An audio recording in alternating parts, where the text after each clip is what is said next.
40년 지기 친구들하고 뭐 어릴 적부터 연을 맺어 끈끈한 우정을 자랑하는 친구들. 이제는 어엿한 가장이자 남편으로 그들의 아내들까지 끌어들여 커플 모임을 갖습니다. 밤 10시만 되면 사진을 보내요. 같은 존재였었어. 사랑이 엄청 많았고 12명의 여자는 쫙 거드리고. 난 옛날 여자친구들하고 절대 통화 안 해. 이번에는 고급 빌라로 이사한 석호와 예진의 집들을 위해 모였는데요. 완벽한 관계를 자청하며 친분을 무한 과시하는 이들에게 예진은 기발한 게임 하나를 제안합니다.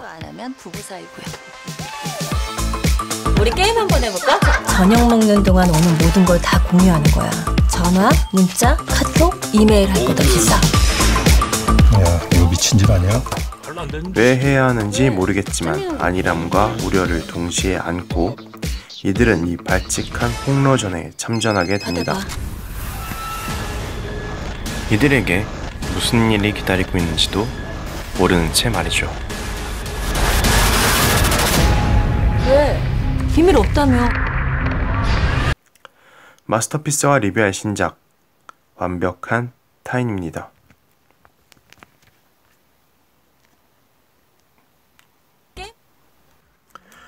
다소 투박하게 캐릭터 소개를 마친 영화 완벽한 타인은 거두절미하고 본론으로 들어갑니다.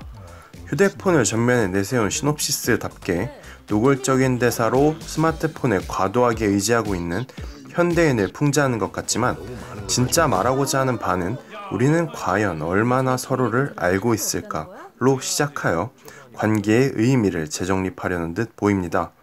이것을 서술함에 있어 공간과 인물을 철저하게 제한한 영화는 오로지 대화라는 요소의 장점들을 극대화시킵니다.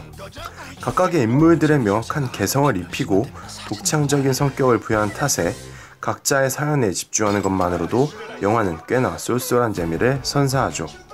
게다가 곳곳에 매설해 놓았던 이야기들은 유의 하나씩 터트리는 기발함도 보이고 있고요. 단 한 번도 오디오가 비지 않아 이들이 풀어내는 대화가 지루할 틈을 주지 않는 영화임에는 분명합니다. 때문에 분명 배우들의 힘이 크게 작용하는 영화입니다. 연기 내공이라면 전혀 서럽지 않은 배우들이 총 출동하였고 기대감에 화답하듯 모든 배우들이 준수한 연기력을 보여줍니다. 새로운 옷을 입었다기보다 기존에 알고 있었던 배우들의 이미지를 극대화한 연기들이 펼쳐지는데 특히 조진웅, 김지수 배우를 언급하고 싶습니다. 조진웅 배우는 밖으로 발산하는 에너지가 대단한 배우라고 생각했는데 안으로 수렴하는 연기 또한 집중하게 만든 힘을 가지고 있습니다. 기본기가 탄탄한 배우는 어떤 역할, 어떤 배역이든 무리 없이 소화한다는 것을 증명하는 배우였습니다. 모든 배우들이 밀폐된 공간이라 액션을 표현하는 것에는 제한이 있겠다 싶었지만 시선과 표정 연기를 극대화하여 인물의 깊이를 부여합니다. 이들의 표정과 시선은 앞으로 펼쳐질 사건에 대한 하나의 복선이라 집중해서 감상할 하나의 주요 포인트입니다. 특히 김지수 배우의 시선은 고요한 분위기를 한순간 싸늘하게 휘감아버리는 마력을 지니고 있더군요. 영화 완벽한 타인은 장르를 하나로 정의할 수 없는 복합 장르물 같습니다. 흥미로운 사연들을 담백하게 나열하는 드라마 같기도 하고 어쩔 때는 빵빵 터트리는 코미디물 같지만 한편으론 음산한 기운을 내뱉는 스릴러물의 분위기를 띠기도 하죠. 심지어 치정도 담고 있고요. 중반까지 혼합된 분위기를 띈 영화는 어느 순간 영배에 숨겨진 사연을 꺼내들며 폭주하기 시작합니다. 모든 것이 준수하고 평균 이상인 이 영화의 유일한 오점이 바로 여기 있습니다. 후반부에 펼쳐진 인물들의 폭주가 조금은 과해서 이전의 리듬과는 잘 맞지도 않고 보는 사람 입장에서 조금 피곤해지기도 합니다. 하지만 이 모든 과정이 영화가 말하고자 하는 바를 더 극대화시키기 위한 일종의 묘책이기 때문에 어느 정도 납득이 가는 부분도 있습니다. 이 폭주까지 보고 나면 영화가 말하고자 하는 것은 결국 관계의 허상일 것이란 생각이 들게 됩니다. 완벽한 우정, 완벽한 사랑, 완벽한 관계로 보였던 이들이 사실은 모두 하나 이상의 비밀을 숨겨온 위선자들일 뿐이라는 겁니다.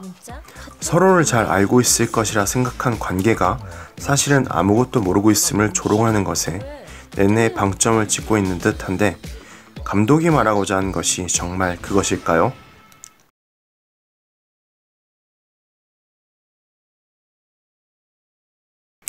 인셉션을 오마주한 장면을 시작으로 영화는 지금까지 말했던 모든 것을 엎어버립니다.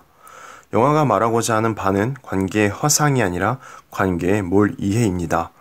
그러니까 영화 완벽한 타인은 우리가 알고 있던 관계에 대한 전제와 정의가 얼마나 터무니없는 것인지 증명하는 하나의 실험인 셈입니다.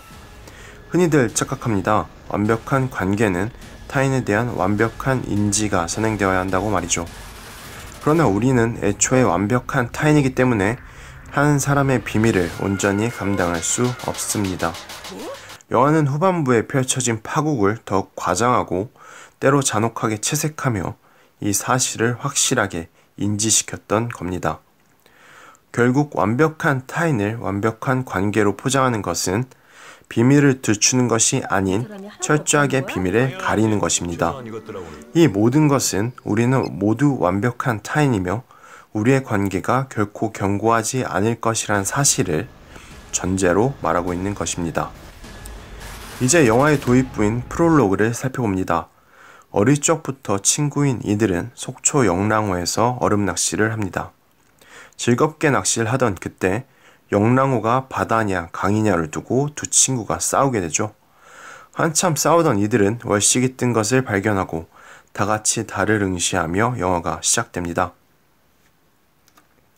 같은 영랑호를 보고 바다인지 강인지 논쟁하는 이유는 각자 다른 관점을 가진 완벽한 타인이기 때문입니다.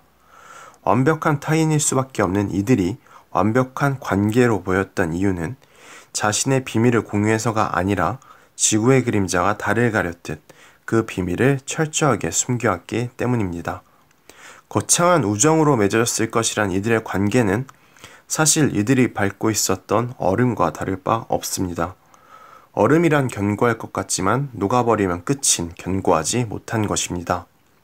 즉 영화가 바라본 관계라는 것도 견고해 보이지만 한순간 견고한 것이 아닐 수도 있는 것입니다. 이것이 조금 너무한가요? 걱정하지 마세요. 이 얼음을 견고하게 하는 것이 화사한 봄이 아니라 추운 겨울이라는 사실을 인지하고 계시다면 얼음은 절대로 녹을 일이 없으니까요. 끝으로 저는 이 영화의 한 줄 평을 전하며 리뷰 마치겠습니다. 관계에 대한 기발한 실험. 영상을 재밌게 보셨다면 구독과 좋아요, 알람 설정 부탁드립니다. 음악영화를 좋아하는 분이 계시다면 제 첫 영상 데니 콜린스 리뷰도 추천드립니다. 그럼 지금까지 마스터피스였습니다.